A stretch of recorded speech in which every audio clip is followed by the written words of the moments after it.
هەڵبژارنەکانی عێراق کە بڕیارە 12 یاری داهاتوو بە بەشداری 216 لیست و قەوارە و 7,000 کاندید بەڕێوە بچێت دەکرێت بە ڕێگادورەکەی گەیشتن بە لووتکەی دەسەڵات لە عێراق ناو ببرێت. بەو پێی پرۆسەکە زیاتر لە هەڵبژاردننی سەرۆکوەزیران دەچێت تا هەڵبژاردننی ئەنجومەنی نوێنەران بە تایبەت لای پێکهاتەی شیعەکان. هەڵبژارنەکانی ئەم جارە کە چوارەم خولی پەرلەمانە لە دوای ڕوخانی ڕژێمی بەعسەوە لە نیسانی 2003 بە سەختترین پرۆسەی هەڵبژاردن دادەنرێت بەهۆی نزیکی دەنگی لیست و قەوارەکان لە یەکتریەوە. بەم پێیە پێکێنانی حکوومەتی داهاتووی عێراق کە پێنجەم کابینەی حکوومەت دەبێت لە ساڵی 2005ەوە بە قۆناغێکی سەختدا گوزەر دەکات و پێدەچێت کاتێکی زۆر بخایەنێت هەرچەندە بە پێی یاسا نابێت پێکێنانی حکوومەت لە 2 مانگ تێپەڕێت. لە هەڵبژارنەکانی ئەم جاردا چەند لیستێک لە هەر سێ پێکهاتەی کورد و شیعە و سوننە بەشداری دەکەن. هەرچی شیعەکانن بە 5 لیست بەشداری پرۆسەکەیان کردووە کە لیستەکانی نەسر، دەوڵەتی یاسا، فەتح، سائیرۆن و حیکمەن.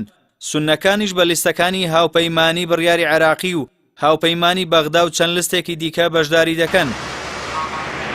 سەبارەت بە کوردیش بە چەند لیستێکی جیاواز و سەربەخۆ بەشداری پرۆسەکە دەکەن و لایەنەکان هیچ هاوپەیمانی و لیستێکی هاوبەشیان لە نێوان خۆیاندا دروست نەکردووە جگە لە کۆمەڵ و گۆڕان و هاوپەیمانی بۆ دیموکراسی و دادپەروەری کە لە ناوچە جێناکۆکەکان بە لیستێکی هاوبەش بەشداریان کردووە.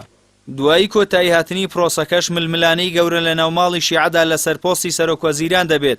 بەو پێی لە ئێستاوە بەهۆی زۆری ڕێژەی کورسیەکانیان ئەو پۆستە بۆ شیعەکان یەکلایی بۆتەوە. هەرچی کورد و سونەن دەبێت شەڕی یەکلاییکردنەوەی هەردوو پۆستی سەرۆک کۆمار و سەرۆکی ئەنجومەنی نوێنەران بکەن کە لە ئێستادا لەلایەن خۆیانەوە بەڕێوە دەبرێن. ڕەنگە تەنها گۆڕانکاریش لەو دوو پۆستەدا ئاڵوگۆڕی ڕۆڵەکان بێت لە نێوان کورد و سونەدا، چونکە بە پێی ڕێکەوتنە سیاسیەکانی نێوان پێکهاتەکان و هەم بە پێی ڕێژەی کورسیەکان ئەو دوو پۆستە مافی کورد و سونەن هاوکار لە چوارچەوەی خولی ڕابردووی حکوومەتیشدا دابەشکردنی سێ سەرۆکایەتیەکەی عێراق هەر بەو جۆرە بووە.